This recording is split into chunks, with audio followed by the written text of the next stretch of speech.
یہ بھائی بڑے بھولےپن سے کہتے ہیں کہ میں درود کافی پڑھ لیتا ہوں، استغفار پڑھ لیتا ہوں، لیکن جب نماز پڑھنے کا وقت آتا ہے تو نماز نہیں پڑھ پاتا ہوں، میں کیسے نماز کا عادی بنوں؟ دیکھیں، یہی شیطانی سب سے بڑا دھوکہ ہے کہ آپ کو درود میں لگا دے گا، استغفار میں کچھ رکاوٹ نہیں ڈالے گا۔ آپ لا الہ الا اللہ کی 100 تسبیحیں پڑھیں، پیچھے ہٹ جائے گا، بالکل آپ آرام سے پڑھ لیں گے۔ لیکن جو اصل اللہ تعالیٰ کی طرف سے مقرر کردہ عبادت، جس کی امپورٹنس اتنی زیادہ ہے کہ اللہ تعالیٰ نے سفر معراج میں اپنے حبیب کو گویا کہ اپنی بارگاہ میں بلا کر یہ تحفہ ارشاد فرمایا، تحفہ دیا ہے، اور 50 نمازیں فرض تھیں۔ میرے آقا صلی اللہ علیہ وسلم کی مسلسل سفارش کی بنا پہ اللہ تعالیٰ نے 45 معاف کی اور 5 نمازیں ہی فرض رکھیں، لیکن یہ ساتھ ساتھ ارشاد فرما دیا کہ آپ کی امت جب یہ 5 پڑھے گی تو ثواب 50 کا ہی عطا فرماؤں گا۔ لیکن ہم پر یہ مصیبت آتی ہے کہ اگر آج ہماری گورنمنٹ اعلان کر دے نا کہ جو ایک نماز پڑھے گا اس کو 1000 روپے ملیں گے، 5 نمازیں پڑھیں ڈیلی کے 5000 روپے، تو یہ لالچی مسلمان آپ یہ دیکھیے گا جو آج نماز کو بوجھ سمجھتا ہے اور جان چھڑاتا ہے، اور فجر کے اندر جب مؤذن کی حی علی الصلاۃ، حی علی الفلاح اور الصلاۃ خیر من النوم کی آوازیں سنتا ہے تو تکیہ کان پہ رکھ لیتا ہے تاکہ آواز کان تک نہ پہنچے۔ اذان ہوتی ہے تو ٹی وی بند کر دیا جاتا ہے، آواز بند کر دی جاتی ہے، بیزاریت کا اظہار کیا جاتا ہے۔ مسجد کے سامنے فٹ پاتھ پہ بیٹھ کے باتیں کر رہے ہوتے ہیں، اذان ہوتی ہے تو اٹھ کے دور چلے جاتے ہیں۔ یہ مسلمان اپنے میچ بھی چھوڑ کر آئے گا، دوستوں کو چھوڑ کر آئے گا، اپنی دکانیں بند کر کے مسجد کے اندر آئے گا، کیونکہ ڈیلی 5000 کی آمدنی ہے۔ تو ناراض مت ہوئیے گا، لیکن سوچئے ذرا، خدا کا خوف کریں کہ اللہ تبارک و تعالیٰ کا حکم آئے، رسول کا حکم آئے تو کان پر جوں بھی نہ رینگے، اور 5000 کے نوٹ کی اگر ہوا لگا دی جائے تو ہم سب چیزیں چھوڑ کر آنے کے لیے تیار ہوں۔ یہ ہماری قوت ایمانی ہے۔ ایسے لوگوں کے لیے میری گزارش یہ ہے، جس بھائی نے کال کی اس سے بھی میں گزارش کرتا ہوں، چند کام کریں۔ نمبر 1، ہاسپٹلز کے ایمرجنسی وارڈ میں جائیں،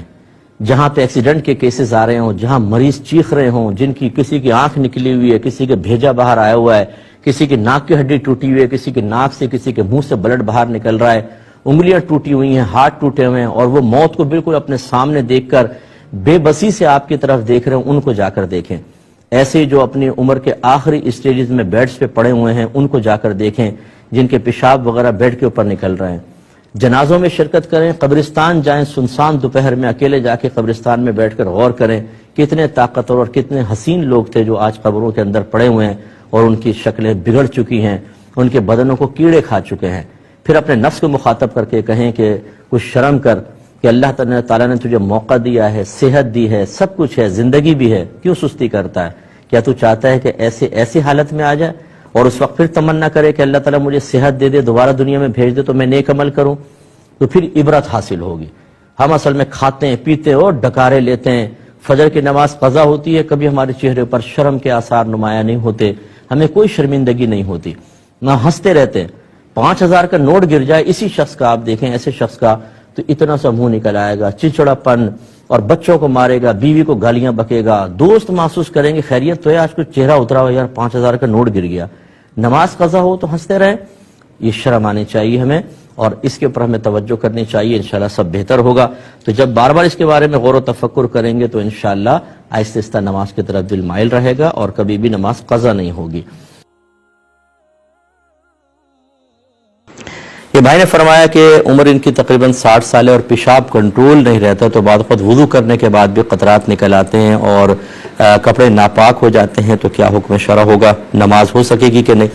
دیکھیں، مسئلہ یہ ہوتا ہے کہ اگر تو مستقل بنیادوں پر ایسا ہو کہ پیشاب کنٹرول ہی نہیں رہتا، مسلسل قطرے رستے رہتے ہیں، تو آپ شرعی معذور میں آئیں گے۔ اس میں پھر یہ ہوتا ہے کہ آپ کوئی اندر چیز ایسی پہنیں اور آگے کپڑا رکھ لیں تاکہ قطرات وغیرہ نکلیں تو اس میں جذب ہو جائیں، آپ کے باقی کپڑے ناپاک نہ ہوں، اور آپ وضو کریں، وضو کے دوران پیشاب آتا رہے، قطرات آتے رہے، پھر آپ نماز پڑھیں، نماز کے دوران بھی آتے رہے، کوئی مسئلہ نہیں ہے، آپ کی نماز بھی ہو جائے گی، وضو بھی ہو جائے گا۔ پھر جب اگلا وقت آئے تو وہ کپڑا ہٹا دیں، دوسرا کپڑا رکھ لیں اور وضو کر کے پھر آپ آگے نماز پڑھیں۔ لیکن اگر یہ کبھی کبھار ہوتا ہے، ہمیشہ ایسا نہیں ہوتا، یا خاص جب آپ ٹھنڈا پانی استعمال کر لیں جس سے قطرات آ جاتے ہیں، بعض لوگوں کو ویسے نہیں آتے، تو پھر آپ شرعی معذور نہیں ہیں۔ پھر آپ کو یقیناً اگر خدا نخواستہ وضو کرنے کے بعد قطرات آ گئے تو پھر آپ کو تھوڑی سی تکلیف دوبارہ برداشت کرنی پڑے گی، اور دوبارہ آپ وضو کریں گے اور پھر نماز پڑھیں گے، ورنہ آپ کی نماز نہیں ہوگی۔ اور ہمارا مشورہ یہ ہے کہ کسی اچھے حکیم یا ڈاکٹر سے آپ مشورہ کریں اور ایکسرسائزز کچھ اس کی ہوتی ہیں وہ بھی آپ کریں اور میڈیسنز یوز کریں، انشاءاللہ ٹھیک ہو جائے گا، اللہ تعالیٰ کرم فرمائے گا۔ اپنے آپ کو ہم بالکل لاچار، بے بس اور بالکل مطلب شکست خوردہ تصور کرنا شروع کر دیتے ہیں، جس کی بنا پر بیماریاں ہم پر غالب آ جاتی ہیں۔ تھوڑی سی ہمت کریں، آج کل تو ویسے ہی انٹرنیٹ کے اوپر بھی ورک آؤٹ بہت سارے آپ دیکھ سکیں گے، ایکسرسائزز دیکھ سکیں گے، اچھے اچھے وہاں پہ ڈاکٹرز ہیں بیٹھے ہوئے جو سجیشنز دے رہے ہوتے ہیں، ان کو آپ دیکھ لیں، تھوڑی بہت ہاؤ ناؤ ہونی چاہیے اور انشاءاللہ یہ مرض آپ کا دور ہو جائے گا۔